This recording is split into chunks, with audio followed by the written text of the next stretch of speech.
Hello mga palalabs, good evening. Ayan, nakakaapat na nga tayo ng cream. At ngayon naman, mag-a-apply tayo ng toner gamit ang Beauty Vault.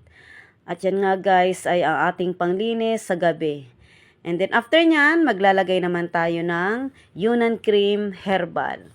So para sa mga bago pa lang nagkakaroon ng melasma, dark spot, pimples, at yung pinagbakatan ng ating mga pimples dyan, ito po ang bagay sa inyo, ang Yunnan Cream.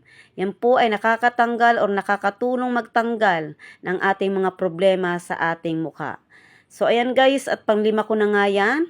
At binuksan ko na nga yan guys. At ipapakita ko sa inyo yung consistency ng ating Yunnan Cream. Napakaganda. So isasample natin yan sa ating kamay. Yan guys. Ayan o. Nakikita nyo ba yan? O. Ayan. Yan po yung legit na cream, yung hindi po siya matubig. So, ayan guys. At maglalagay na tayo sa ating part ng ating mukha.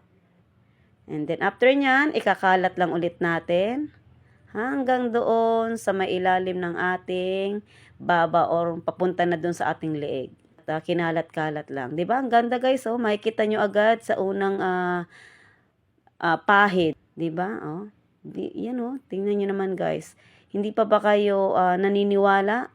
Yan po yung ang dahilan kung bakit lalong nag-glow ang aking mukha. So, ayan guys, nasa aking yellow basket.